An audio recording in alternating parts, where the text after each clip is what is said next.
Started my first startup in '97. The world told me I was insane. Our goal is creating future economies that are more regenerative and sustainable. Something didn't match up. Why hasn't this become the next big thing? And that's where we invested. The whole purpose of achieving anything in life is measurement.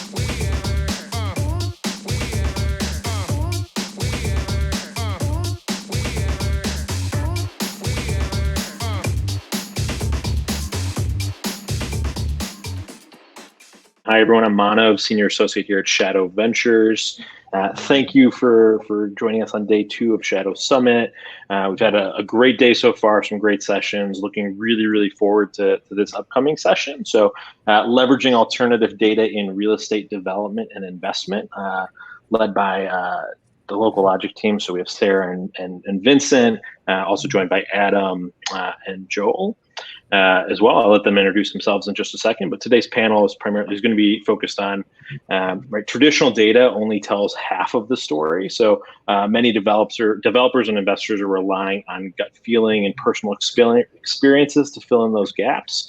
But what happens when you're expanding into new markets? How can you objectively address if an area is changing? Are you using data to quantify the value of the neighborhood around a site? This panel is going to spend some time exploring how to make the most of the alternative data and location intelligence available. So without any further delay, or actually, take a step back. Just general housekeeping. If anyone has any questions or anything like that throughout the panel, please make sure to add them in the chat and in the Q&A section. Hopefully at the end of this discussion, we'll have a little bit of time to start going through some of those questions and answering them. So as things pop into your head, as there's questions that may come up that you want to be addressed, you want to discuss, please make sure to include them in the chat or the Q&A section, either on the right side of your screen or the bottom, depending on how your hop-in is configured. So, but now without further delay, I will hand it over to all of our panelists and let them introduce themselves and we can get started. Awesome. Thank you. Well, I'm Sara Maffey. I'm the head of industry relations at Local Logic, and I will be your host today for this panel. And we just want to thank Shadow for hosting us here at Shadow Summit this year. It's great to be back. Adam, why don't you introduce yourself? Tell us a little bit about your role and Oxford Properties. Great, thank you. So maybe I'll just start by giving a quick background on Oxford to start. So we are the real estate investment arm of the Owners Pension Fund based here in Toronto. And so we have assets around the world, so North America, Europe, and Asia Pac. Total invested capital is about $35 billion or so. So we're one of the larger funds, I believe. And we are diversified across all major asset classes: office, retail, industrial, multifamily, hotel, as well as several niche asset classes. We're an active investor, so we certainly look for opportunities and try to ensure that our portfolio is well positioned to meet our risk and return objectives.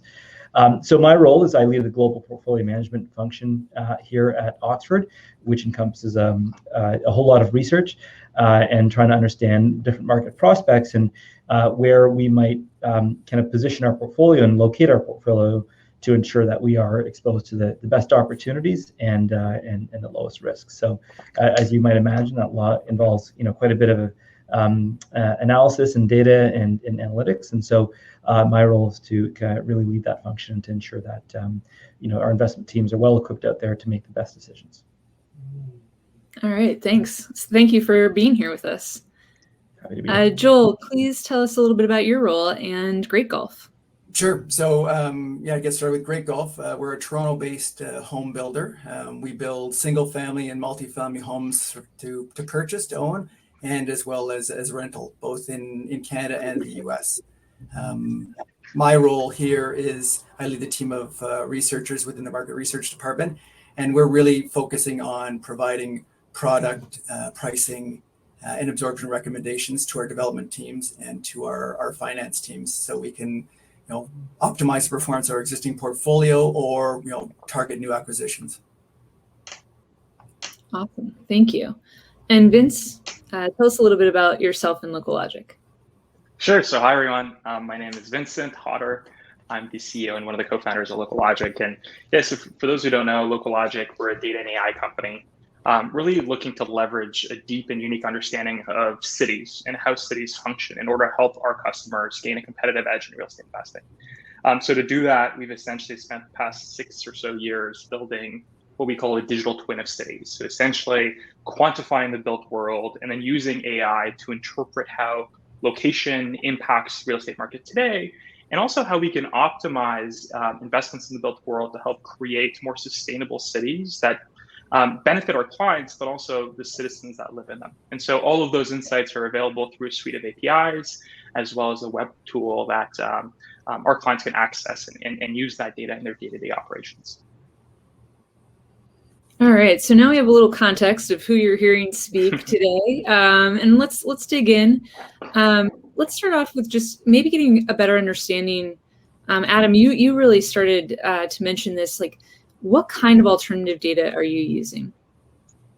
So we use a number of different sources, and certainly I think that the best investment decisions really come from using a blend of both sort of macroeconomic data, real estate data, and also this, what is known, I guess, as alternative data, which is these data sets that are not necessarily real estate specific, but do offer some insight into how real estate might perform.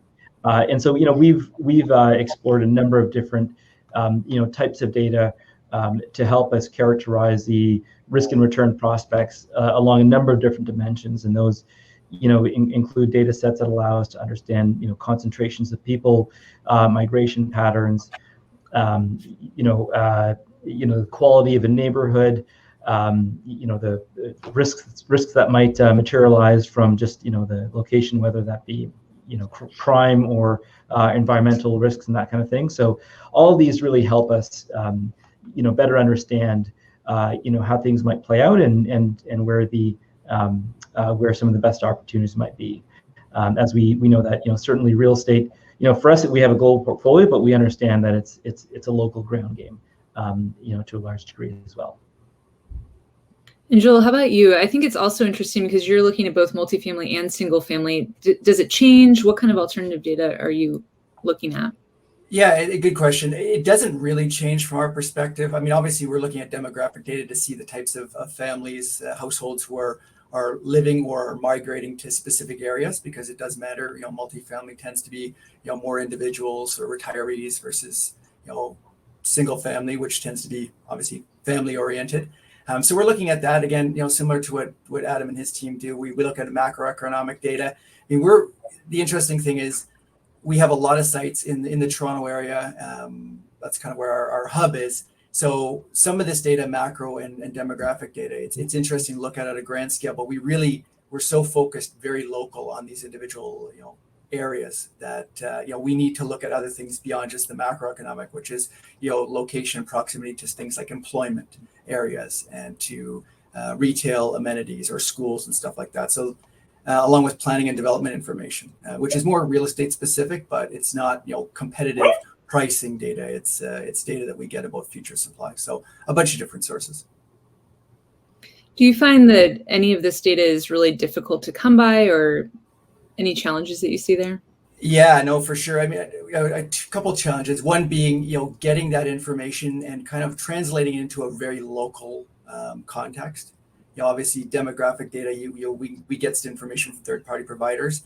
And it's really hard to kind of take the broader perspective on that and the macroeconomic data and kind of apply it to a smaller geographic area, that we may be more focused on. We could have sites that are within 10 kilometers of one another, and trying to figure out which one may be the best one to pursue kind of in the short term. So it's challenging to kind of take that information and make sense of it and make sure that we're it's able to deliver to us kind of value. And I guess the other one would be the planning and development data.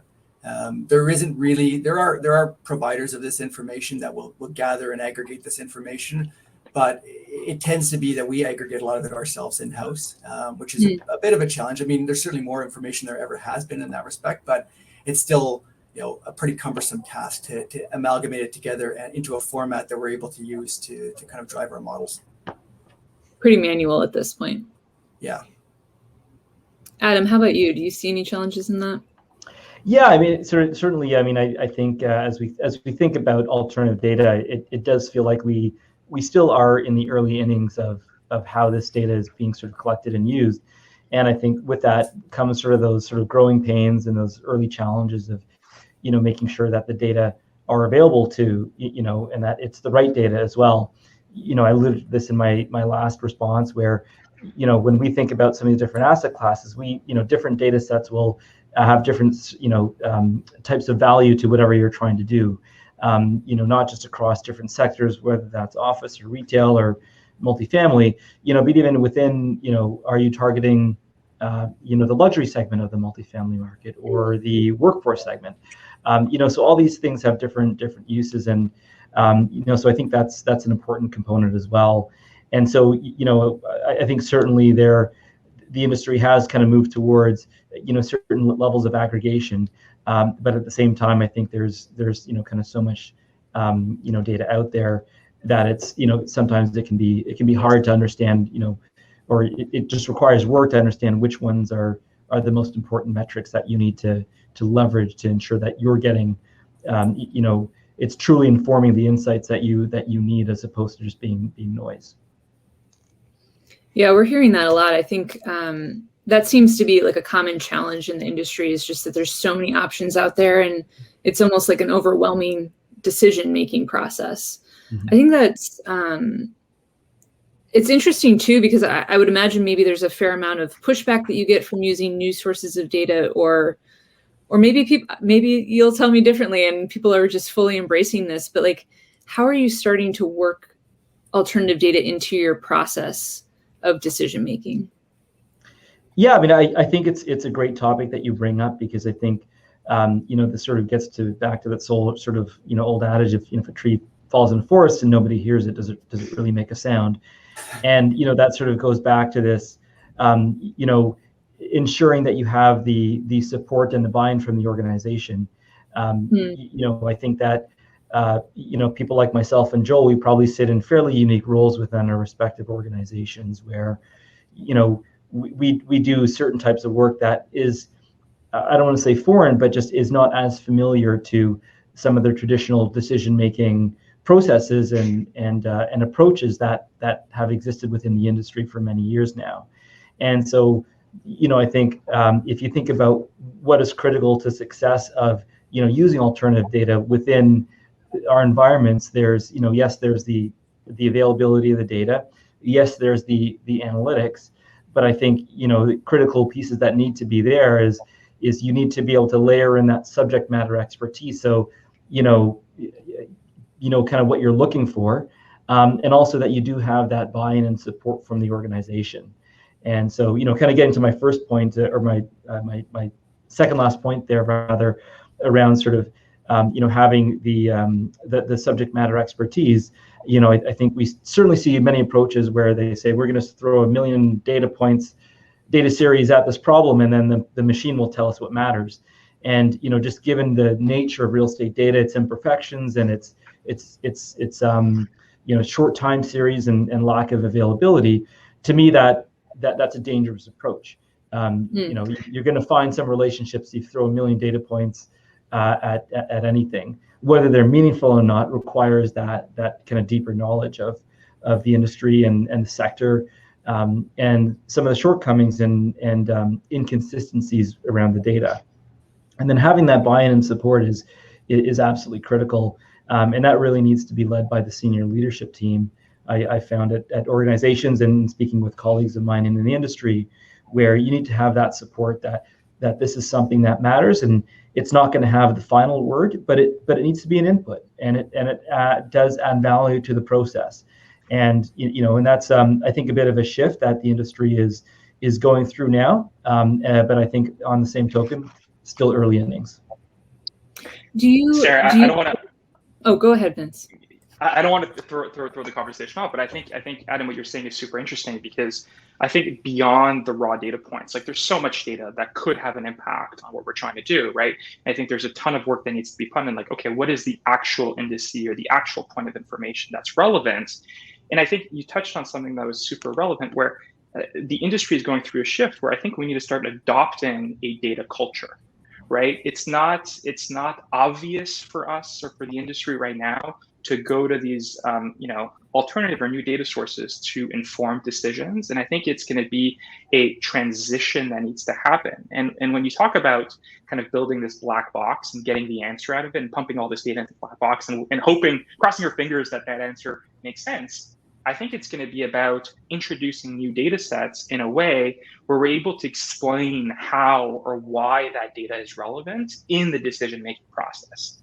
And I think to some degree, it needs to make sense to kind of the people with the experience, the people that are making those decisions. Of like, I could see why that would impact value, or I could see why we need to consider that. And once we're there, and once we build that culture of using data, I think then we can go and build more sophisticated indices or build more data science in our processes and have to be less dependent or explainability is going to be less of a factor, because we're going to build that trust that the data is right. These are the right indicators that we need to think about. So I think it's going to be really interesting to see that culture shift. And I think both the organizations are very good examples of us being at the beginning of that shift. Yeah. And if I could just add to that, sorry to keep going here on that thread, but I think it is a really important thread. And I think, that to me is one of the risks that you see is, someone comes in and says, well, my models tell me that the value of this building is somehow related to, how many fire hydrants are outside.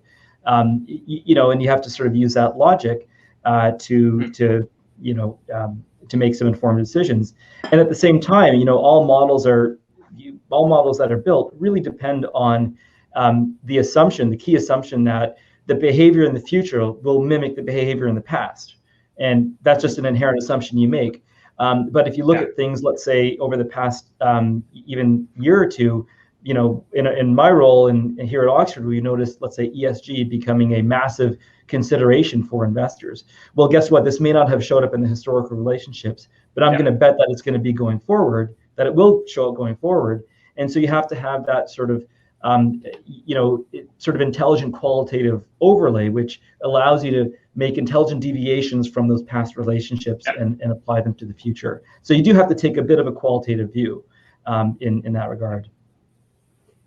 And I would imagine, there's so much of a thread that I want to go down right now, but I'm going to stay focused. I feel also like maybe what you're talking about is not only building trust, but maybe there's like parts of the decision-making process that alternative data makes more sense to introduce. Like maybe when you're kind of doing site assessments or like looking at a market and trying to find opportunities, people might be a little more willing to understand those alternative factors than at other points. I'm not sure. So just kind of throwing that out there. Joel, you were nodding your head that. Yeah, certainly we as an organization, we have buy-in from our senior leaders on the need to have more data and have a more data-driven approach. But I think as Adam and Vincent have kind of touched on is, where are those data points that are going to actually make sense and tell us, kind of give us the information we need to make better decisions. And then how do we convince those senior leaders, to buy into it? Because they can say, we're supportive of it, but to make sure that they understand how it's relative to the decisions they're making, can be a bit of a challenge. But yeah, I think for us, it's a little bit of trial and error. It's you have to take different data sets, make sure that you have a theory. Everybody has a theory about how these relationships might work, and then play with it until it either works or it doesn't work. It either is going to turn out to be true or it's not going to turn out to be true. So at least from our perspective, we do a lot of that. We're not a huge team. Adam touched on this. Like we're very unique roles. Market research, I think, is becoming more prevalent across all real estate organizations. On the residential side, it's still, I think, less prevalent because we're still more old school, family-owned businesses to a large extent that are becoming more professionalized as we move forward. So. I think it's going to take some time for this to really catch on en masse, and keeping it simple and getting quick wins, I think, is a critical thing. Kind of piloting that and building trust over time, showing where it can add value. Yeah. Okay. I guess I'm curious. Like, are you choosing to incorporate these data sets on your own? Are you then testing it out sort of in the safety of your own team and then bringing it to like an investment committee of some kind, or how does that work? Yeah, I mean, for us, it's a pretty small team of market researchers, and yeah, we the things we play around with and try and figure out, so much of what we do is comp driven, which obviously is historical. It doesn't tell you about what will happen in the future, and that's really what everybody wants to know. And obviously, there's no crystal ball, there's no black box, as we talked about. So yeah, there's a lot of trial and error and experimentation. That's the nice thing about our role. We have specific deliverables that we have to give, but during kind of those quieter periods, we're able to play around with data and try and figure out which data sets might help better inform our decision making and help us better kind of predict as much as you can what's going to happen in the future. It's not an exact science, and it's a lot of things we try. They don't necessarily return what we're hoping they're going to return, but it doesn't mean it's not a valuable exercise to kind of continuous learning. Yeah, I'd echo those sentiments as well. I think having the ability to try and experiment, I think, is really important. And this is a part of the fun about being sort of in these early innings, because you're not overwhelmed with all these studies and all these things that have been proven out. It's still a bit of a Wild West kind of thing where you can try things out, and some may work and some may not, and that's okay. But getting back to there certainly needs to be a proof of concept, and there has to be a skill of communicating what you're doing and how it works at a high level, so that it's understandable, but and not overwhelming, but still is as compelling as it needs to be, to really kind of drive decisions. And and so we've done. I've sort of been at this for many years now, and it's taken years to build up that capability and that framework and that buy-in to ensure that we do have a voice at the table, in terms of decision making and helping inform things. At the same time, listen, there's a lot of things that right now data can't tell you, right? And you have to go in and you have to just do your building inspections and you have to walk the site, and I think that'll always be a part of it, but. There certainly is, to me, a very wide open space for data and analytics to supplement that decision-making process in a very meaningful and a creative way. I think something you just said about it being the Wild West, I think it's the Wild West on both sides of the table, from like the data and prop tech side and the real estate industry side. And Vince, you and I have kind of talked about this, like maybe you could speak a little bit about just where you see the industry standing today in the process of maybe building the infrastructure, like just starting that conversation about informing the real estate side on what kind of value that data brings. Yeah, well, I think there's definitely some, like, different organizations are at different stages, and that's what we're seeing. There's massive gaps in organizations recognizing the need for data and the need for that, building that intelligence internally. I remember working at a development firm, and I was literally doing data entry into an Excel spreadsheet that nobody ever looked at, but they kind of recognized the importance of data, but they never really took into consideration what that meant. They weren't really bought in. I think it was there. Yeah, it was kind of there, and they're like, yeah, we're doing it, but not really. And I think the problem that we saw when we first started the company was that these massive decisions were taken on gut feel and intuition alone. I think gut feel and intuition will always be part of the decision. It's always going to be there. But I think we're starting to recognize that process alone is not going to be scalable. It's not going to be enough. And frankly, it's much too risky to just do it on that. And we've seen other asset classes kind of go through that transition of tapping into mines of data in order to start to see trends and patterns. And now dependent, like the financial institutions totally dependent on that, right? People are trading purely on data. Is the real estate industry going to do that? I don't know, but I think we can certainly learn from those industries and try to assess risk in as many factors of an investment as we can. From our perspective, we see location or understanding of cities as being a huge, huge opportunity, right? I think the majority of residential or of real estate data is focused within the four walls of an asset. It's knowing and understanding what's happening internally. What we're saying and what our models are showing is that close to half of the value is actually created by the location of where that asset is located. And there's a huge opportunity now with more and more data on cities becoming available to start trying to understand and create recognizing patterns of how location fits within a very specific and unique asset in order to understand patterns that could be used in creating investment thesis and understanding risk of the existing portfolio, but also of opportunities to build or redevelop assets. And so I think there's definitely a change. I think the industry is still trying to figure out exactly the infrastructure they need to make that change happen. We talk about explainability in AI, but we're also thinking, what is the technology that a company needs to adopt in order to be data-driven, to have access to that data set? It's not obvious how to buy, assess data. It's not obvious how to build a data science team to interpret all of that data.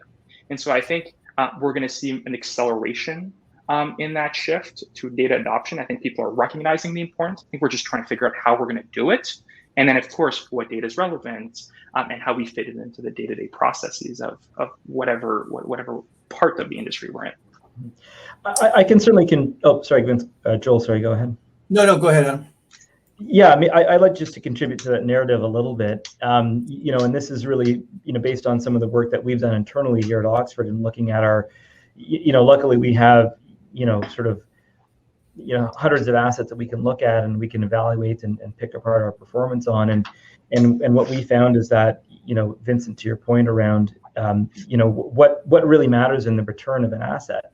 And so we found in any individual year, the market that you're in drove about 50% of the return in that year. Now, we know that each asset has, little nuances here and there, and you might sign a big lease one year and you might have a big project, CapEx project the next year.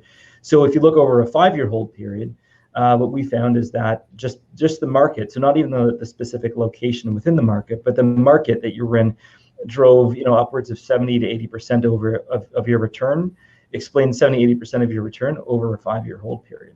So that's substantial. And that really, really highlights the importance that, while yes, you are investing in an asset and you got to run the asset, and that's really important. So much of it is dependent on what's going on outside of the building. And so ensuring that, you've selected that right market is absolutely critical. And so sort of in between that market and that asset, of course, you have then sort of what are the localized characteristics. And so there's, we've yet to uncover that in the work. But, certainly I believe that does represent a fairly substantial proportion as well. I'm just going to add, because we deal so much with the Toronto area, especially on the residential side, this region, like many, has seen incredible price growth on the residential side over the last, probably 20 years. And everything, it hasn't really mattered which market, some of the less expensive markets are catching up just because they've been more affordable. So, to Adam's point, certainly I think market and location, it counts for a lot. The challenge that I think, residential developers who are mostly regional, at least in Canada, is how do you take that again down to a kind of a more local level? If everything is going up, are there opportunities to look at secondary markets, or is it, there's different challenges that we face because we're dealing so concentrated within a small geographic area versus looking at, a Toronto versus a New York or a Toronto versus a Montreal, that sort of stuff. We're dealing with Toronto and a neighboring suburb, and it's sometimes harder to gather the data that you need to differentiate those two areas and kind of identify what component that non-comp, that market would account for. If I can just add to that, I think it's super interesting, Joel, and I think it's what we've seen with working with some customers where they're saying like, look, the market is so hot right now, we're essentially competing. First off, I know where all the opportunities are. That's something we hear all the time. I know where all the redevelopment or the development opportunities are. It's obvious, everybody does, right? And basically pricing it becomes so competitive that, but we know if we copy paste what we normally do, it's probably going to make sense. But what we're seeing, we're working with some customers on this, is saying, hey, there's a bunch of non-obvious opportunities. There's a bunch of areas that traditionally would have been overlooked, but now are becoming much more relevant in this market where, like you said, maybe it's a smaller market or it's in a suburb, and we're saying, hey, there's real opportunity, and we're able to analyze that opportunity because we have greater intelligence on that area and on that market. that traditionally we wouldn't have had because we were so focused on the more obvious ones. And so I think that's what alternative data is going to become, how it's going to become really relevant. The analogy that we use maybe too often is the Moneyball exercise, right? It's saying how a poor baseball team was able to look at the game totally differently, and with a much smaller budget, we're able to make the moves that they need to be competitive. And I think that's kind of the types of opportunities that we'll be able to uncover, saying, hey, let me look at this market in a different way. Let me look at different drivers of value. And is there an opportunity for me to make an interesting return on my investment by doing it differently than the rest of the market? And I think we're very, very early in that process. But I think there's very, very big upside potential for players to emerge as big, big winners if they're able to adopt the data, and if they're able to bring that culture and have that buy-in internally, which is very hard. Yeah, I think it ties back to something, Adam, you said like really early on, of just like trying to understand how areas change or will change over time. And obviously, like this past year and a half has been something that, had we just sort of continued the trend of how things were going, we wouldn't have seen some of the changes that have happened. But how are you approaching that right now? How are you trying to understand or predict how areas will change on your own at this time? Yeah, I mean, and for us, it's it's a challenge because you have to take a bit of a leap of faith to a certain extent. If you look at what the pandemic's done, it's kind of reversed this sort of flight to the urban core. And it's not to say that everyone's leaving. I mean, now there's a bit of a kind of a bounce back into the urban cores, but certainly. Yeah, I've been getting a lot of pushback on this. We can't say everyone's leaving the urban core. Yeah, no, and I don't believe that they will, that they will all leave in droves. I certainly don't believe that, but I think certainly it is a bit of a, if we were sitting here 2.5 years ago, we'd be talking about how everybody's kind of going to where the jobs are, wants to live downtown, have that live, work, play environment, and then suddenly a year later, it was all about the suburbs and the space and the work from home and and so no amount of data and analytics is going to tell you that there's a pandemic coming and that it's going to make everybody kind of shift to the, want to move out to the suburbs. So you do have to have that sort of qualitative overlay. But I think, that doesn't mean that you have to totally rely on your gut either. I think what it more means is that you have to be nimble and open-minded, with your strategy and how you think about things and how you look at the world. And at the end of the day, you're going to have different investment strategies. You're going to get one group that says, we believe in the suburbs. We think the shift is permanent. We think people are getting, the demographics are tilting towards an older, an aging cohort that will prefer, single family and more open space. And then we'll get another investment group that says, no, we believe in the urban cores. We think that's where the jobs are. We think there's, healthy migration. And to be honest, they can both be right to certain extents. But even within those niches, there are opportunities for finding the best suburbs and within the best urban areas. And so there's value in that. So I think it's important to understand, if you think about the real estate sort of investment value chain of where do your returns come from, is ensuring that you understand where, the role that data plays and how it can add to that. And what comes from other factors, such as just, taking a view on a certain aspect. And so, having that clearly articulated and making sure that you sort of live that philosophy, I think really opens up some really interesting opportunities for sort of optimizing your return within the investment strategy that you've chosen to follow. Mm-hmm. I'm just going to add, one thing that the pandemic has really changed, and something we don't do a great job of here at Great Golf yet, is buyer motivation and buyer behavior. Obviously that does change based on a bunch of different factors, external, global, local, but I think it's going to be a critical piece going forward too, to try and figure out, what areas are going to emerge, what secondary markets might perform better than other secondary markets, is really having a much better understanding what motivates buyers, what they prioritize when they're making their decisions. And I think we're still really early on in understanding that. Again, we have a whole bunch of buyer data that we really don't do as much with as we could, at least at this point in time, that we need to do more with, just to understand our own customers, to find patterns within our own data. Forget, third-party providers of that sort of stuff. So that's going to be an interesting thing going forward as well.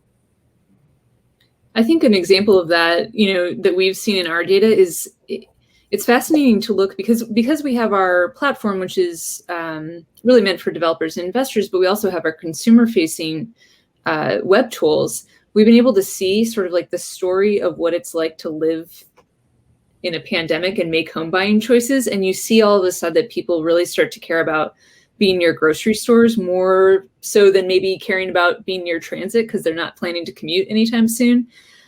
So I think it's really fascinating to see things like that and how that kind of plays in, because those are all individual data points that we could be predicting and understanding for a location.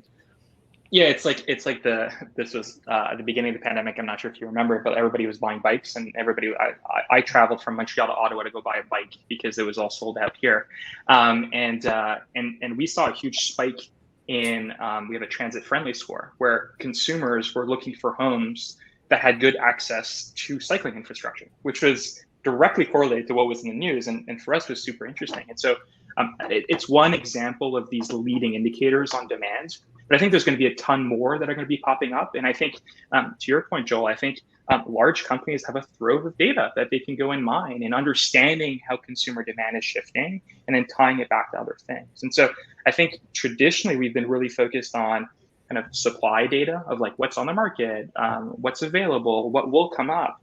I think we need to be really focused on demand data, on what are consumers wanting today? How is that evolving over time?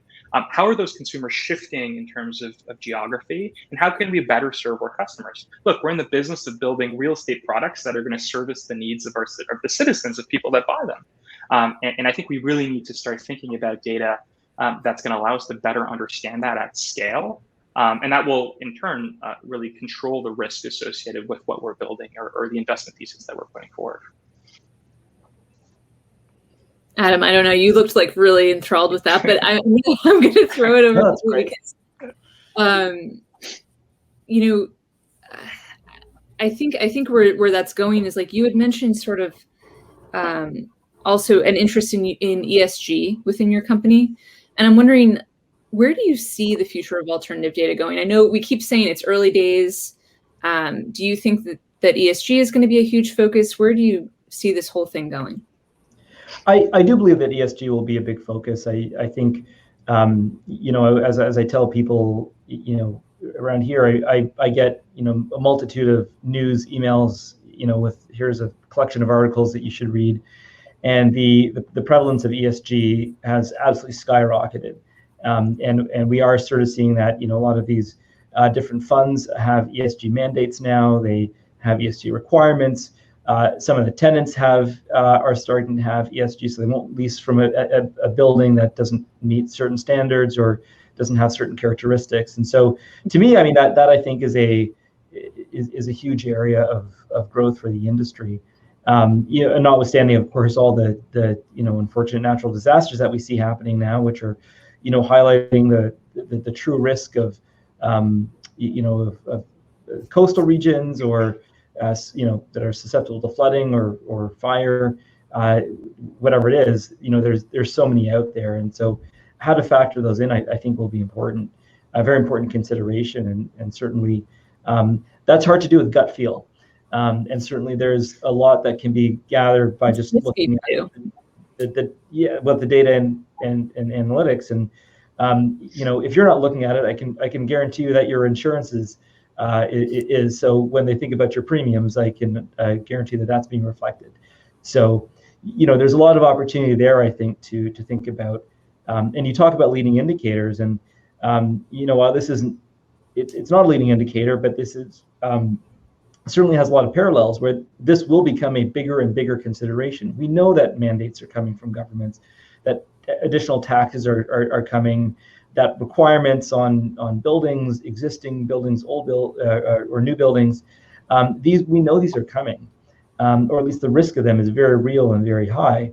And so ensuring that you do have those that your portfolio is sort of ESG resilient or ESG prepared, is to me it's a real risk. And when I did a presentation for our senior leadership team recently, and I put in sort of big bold letters, ESG risk is now synonymous with financial risk. And so it's not just nice to have. This is a real money risk. So we need to think about it now. Yeah, I mean, I think you laid out not only the cost of building and investing in an area where there's huge climate risk, but also sort of the tenant demand aspect of ESG. So are you looking specifically then at understanding if buildings might meet certain like green standards, or are you really thinking about that outside of climate risk, like at the very beginning when you're assessing opportunities? I think it needs to be considered up and down the chain. I think that this represents both an opportunity and a risk. So it does represent a risk if you don't do anything about it. Mm-hmm. It represents an opportunity if you see something in the market that is mispriced, because then you can buy, let's say, you see two buildings and the ESG friendly one is $5 more than the other one, and then but you think that down the line that premium is going to be $20. No matter what happens to the market there, you're kind of making the better decision, and vice versa, right? So I think there's a lot of opportunities there to both build a portfolio and evolve your portfolio, like put the work in to make sure that your assets are sort of built for that future state that we know is coming. That's really interesting. Joel, where do you think the use of alternative data is going in the industry? I certainly think, I think consensus here too is that, it's coming. It's slow. We're still in the early stages, the Wild West stages of things, but it's definitely happening. I know from our perspective, being a small team, resource constraints is a big challenge. I mean, we have, doing the market research we do, we're not just trying to find alternative forms of data to use. We're responsible for providing product and pricing and absorption information. So there's a day-to-day aspect to what we do, and I still think, as much as the company recognizes the need to invest in data and more analytics, sometimes there's a hesitancy to invest in the people to do some of the work. And that's where third-party providers, who are working specifically in these areas, are going to be so critical, because it's not unique to us. I think this is an issue that a lot of, especially on the residential side, I don't think there's too many residential developers that even have their own internal staff doing market research. They're relying on third-party consultants. So I think resources to really, you need internal champions of this to kind of drive it forward as well. So that's going to kind of, to the extent that companies recognize the need or are pushed to recognize the need by their financing partners or insurance partners, whatever the case may be, to beef up their own resources to make sure that we have what we need to take all this information, learn about it, and kind of do something with it, and build those proper models that will impact the business. So, and then I just think the industry at large, in terms of infrastructure, I mean, it's, what you guys at Local Logic are doing, and a couple other companies, there's a lot of work. You're still trying to figure out exactly the best pieces of data and, those key drivers of demand, which I think I agree is going to be critical. So industry-wide, having that infrastructure and understanding what the businesses need in terms of the data that will be delivered, whether it's a complete platform or whether it's data sets, I think those things will be questions that will have to get answered. So I think we're heading in the right direction, but there's still a lot of work to be done. Vince, taking all this in, how does this fit into your vision for where Local Logic's going and where you see the industry going? Well, I think if I take like the prop tech or the tech perspective on this problem set, I think it's really exciting, because it's kind of a two-step approach, in my opinion. The first one is, to Joel's point, I think there's tremendous efficiencies that we can gain by adopting technology. And I think as a prop tech or any technology company right now, we need to be thinking about, well, what is the process today, and how do we make it just smoother for our customers? How do we get them tools that allow them to get access to the data quicker or more efficiently, that allow them to process data in a way Maybe there's pre-processing. Maybe it's not about selling data, but selling insights and getting them answers that they have. And then I think the second, and this is kind of the R&D and a lot of the R&D we're doing, is starting to think about, well, what are those indicators? What are we seeing? How can we uncover stuff or uncover specific elements that we believe are going to be those leading indicators, right? And so at Local Logic, an example of this is we literally look at things like the width of the street versus the height of the buildings, the canopy coverage, because we believe these are really important, quote unquote, placemaking attributes of the built form that are going to drive value. But that's our perspective. There's a ton of other companies looking at different facets of real estate. And I think it's going to be interesting to see how all those technologies work together.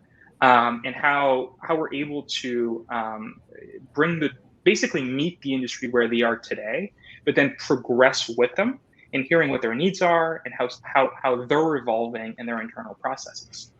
But Local Logic, we're a set of urban planners or urban enthusiasts turned data scientists working in real estate. So our perspective is that the real estate industry has a huge responsibility to build the right thing. And more than ever, and we talked about ESG, we need to be able to build the right thing at the right places. And I think that for us is super motivating because we're seeing more and more data being used, more and more technology being leveraged for us to be more efficient in doing that.